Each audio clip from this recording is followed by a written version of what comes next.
Come on. And I ain't fall down yet. Looky there.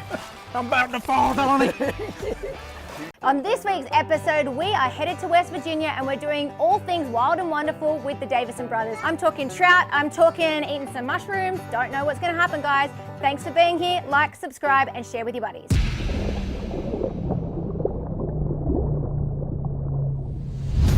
Going to the Dry Fork River in Tucker County, West Virginia. It's one of our favorite places in the world. If I had the chance to take a vacation anywhere and on this planet, that's where we're going today. Glad we got to link up. I know y'all are busy this time of year, so. Yeah, we've had a blast with you guys, man. This is, and it's a good day to be fishing up here too. It's overcast. It's not real hot. Yes. I don't know if it ever gets hot in Canaan Valley, up on the top of this mountain. It snows up here about 9 months out of the year, I think. But Well, we got fishing stuff, turkey calls, and a 15-pack of Mellow Yellow, so no telling what we'll get into today.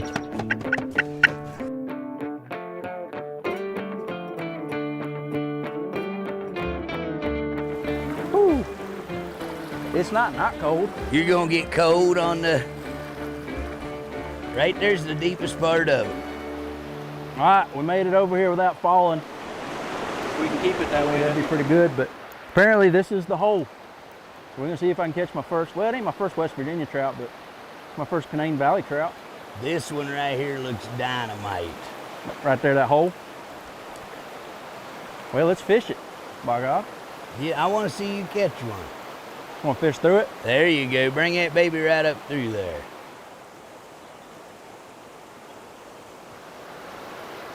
Anything hitting that? Not yet. I'm gonna try something different. I'm gonna throw a couple of those eggs on and see if they'll hit those while you fish that jig. Got a rock. So I feel like being a trout fisherman kind of makes you like a little bit more high class anyway, but do you feel like using a spinning rod drops you down a level? Not like within really. the trout world? I don't think so, because when I come up here to trout bait, I mean, I think it's just as much fun hooking one, especially after you lose a big one on that fly rod and you're like, man, if I had my spinner rod, that fish would have been on the bank. So I don't know, I love to fly fish. There's more of I think it's a little harder to fly fish. There's more of an art to fly fish, especially if you catch one on the fly you've tied yourself. But I just like to fish. It don't matter if I got a Zebco or fishing for bluegills or trout or. Well, I had a bow fishing boat, so I was like the lowest of the low rednecks. Everybody looked down on us. I think I had a bite, Donnie. Get him out of there. I think it was. Jerk him out of there. He'll probably keep following it all the way in. I'm about to catch a giant. What about that eddy behind that rock? If I can get up in there.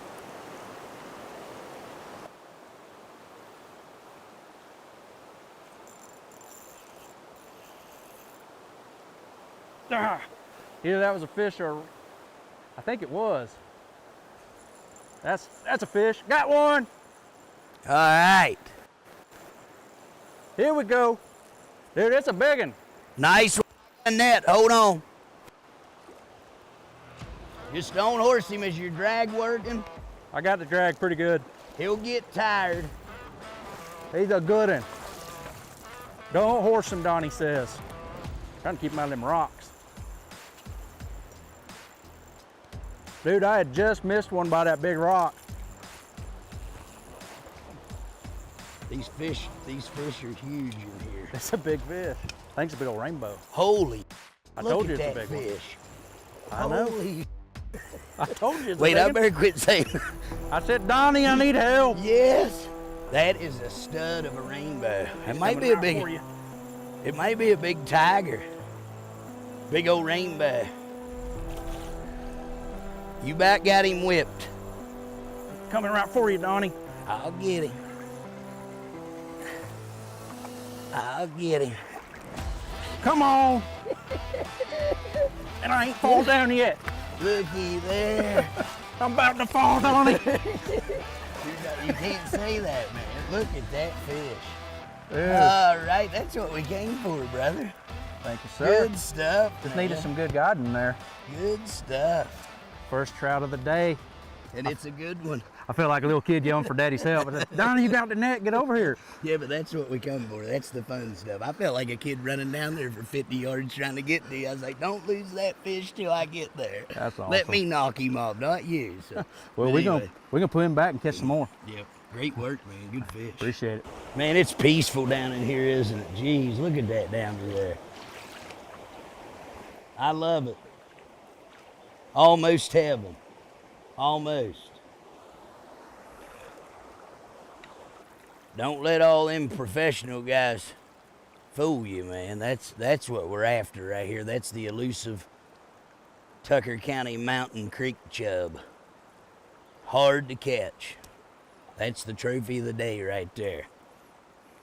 Better eating than anything, that old creek chub. They sing to you when you get the hook out of their mouth. They croak.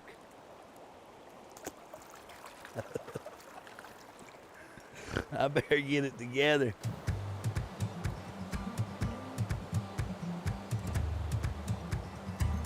Oh, I lost him. He hit that thing as soon as it hit the water. We're gonna get on one.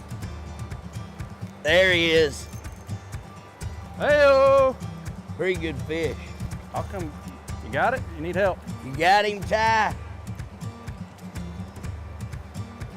Good Hey! old rainbow trout. That'll be good in the skillet tonight. Man, if I still had that turkey breast, whoo, Oh, we'd have it all. What else? That's the best. Turkey breast trout. Spring food. That's good old springtime. We done had a feed on him. Well, while you're messing around, I'm gonna catch one right here. Yeah, get one out of there. See if you can catch his daddy. We better get back soon before Mary yells at us, but we better catch just one more. Mary, we've been trying to get back, but we're having too much fun out here. There's soon no moss. Them old southern boys are hard to beat. Come up here and outfish me in my own backyard.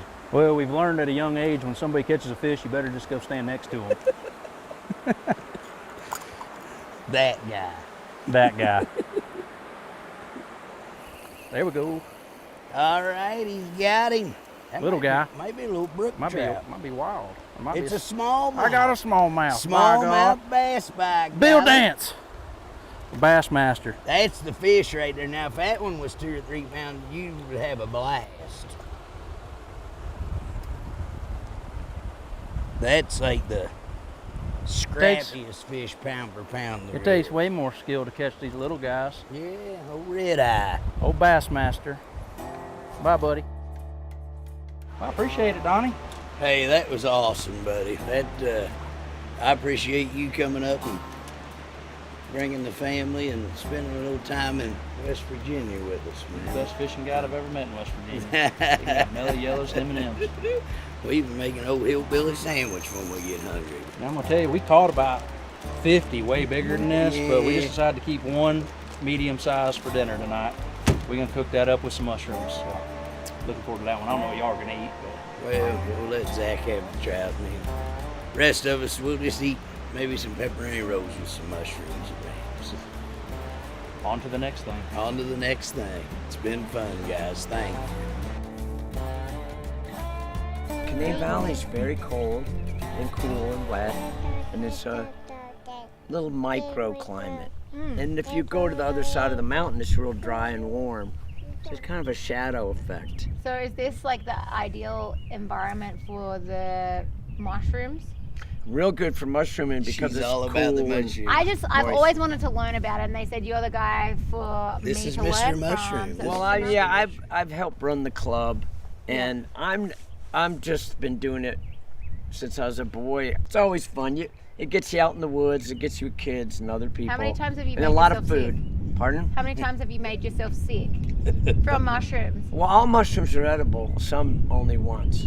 Yeah, there you go. Anyway, well, come on in, y'all. Yeah, Come on in. let's go. That's where I keep my chaga tea, right on there. Love it, And that's where we dry our boots. love it. People really support us, and I was like telling the him, this feeling. whole community up here is It's pretty neat out. it's a different It's your own world here. The rest of the world. Yeah, it's real small and rural and they all take care of each other. Like every one of them has something going on, but they trade everything, and it's neat. It worked out pretty good. It's hard to predict that it happened like this. Yeah. In the spring, when the maple trees run, we tap them, and then we collect that water, make syrup out of it, and boil it. But we get so much of it that we just have it free, and it's sweet.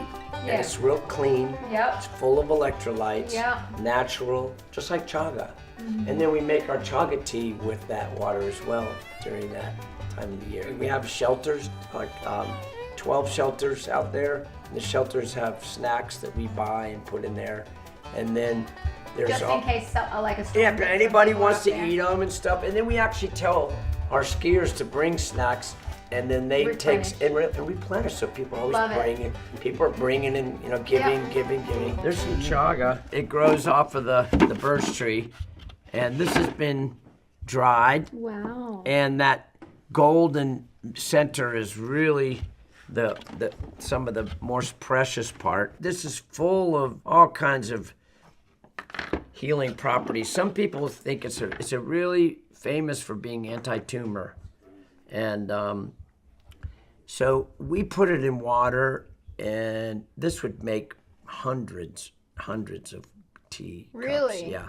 We make big 5 gallons of it, and then we have it at Whitegrass, and people dip it out. The flavor is it's sort of we don't really understand it, but it tastes a little bit like birch, so it has qualities of the birch in it. Well, and it even looks like wood almost. It is, and it's good. It's some people use it for kindling to start a fire. Take some with you. Are you sure? Oh yeah. Oh, of course, it's abundant, and in some parts of the world, it's collected a lot more than here. But make a little tea out of it. I will. It's good for everybody. I think I got some moonshine out. I'll try some shine. Who's gonna do that? Cheers to my first moonshine in West Virginia. That's a big deal. And that's the That is a real big deal. deal That's the right best now. moonshine All right, in here we West go. Virginia. I've got some apple that I made. It's really good. That's pretty. Very good. Smooth. Not like in Tennessee. It's like a hillbilly bourbon. Down there in Tennessee, it tastes like gasoline. You're like, You take a drink. ooh, I don't think I have nostrils anymore. And we Easy to flavor drink it too. with chaga and white oak. And it don't take very much of it to get the No, job done. and then you take it out of it after a while. But we have this at our shelters. Oh, I love that. Well, yeah. You if won't you're- freeze to if you're death out there. freezing, And right, I love yeah, that. they go, wow. Okay, guys, so if you're looking for a unique getaway for something different in terms of skiing, head up to Canaan Valley, head to Whitegrass, just ask somebody in the town where Chip is, they'll know who you're talking about. If they don't say, the guy with the mushrooms and the moonshine, they'll be like, oh yeah, that's where he lives. Come up, this is amazing. I can't wait to get back here in the winter and see what it looks like. It's gorgeous as it is, and it's already such a great time, and I think it would be absolutely stunning in the winter. On to the next West Virginia. On to the activity. next. Yeah. And thank you very much. It's great to meet Yeah. you all. You couldn't be nicer. And good luck with all your adventures. Thank you. Yeah, And, Chip, you're the best, buddy. Yeah, and keep the Davisson Brothers on your stereo. I'm here with Angie from the Saddles and Smiles Club up here in Canaan Valley. They're a really important non-profit in this community, and I'm just going to let Angie kind of tell us a little bit about what you guys do. We've worked with kids and horses for a really long time, and one of the first things that happened is this horse. I'm actually a horse thief. I stole this horse. He's a rescue. We do rescue a lot of our horses, but Elvis was, he was a pretty significant rescue. He was starving to death. And that spring, as he was recovering, I saddled him up to see what we were going to do, what was going to happen. And my cousin has twin boys that are now in their 30s, but they were young at the time, and she was visiting, and I had him on my family farm, and I was tacking him up, getting ready to ride, and one of her boys who has significant autism came out of the house and screaming and was excited and was running toward the horse. And I wasn't sure what was going to happen. Right. And so I just kind of held his halter and waited. So he came up and he ran under Elvis. He put his fingers in his eyes and his nose, everywhere, and Elvis just stood there.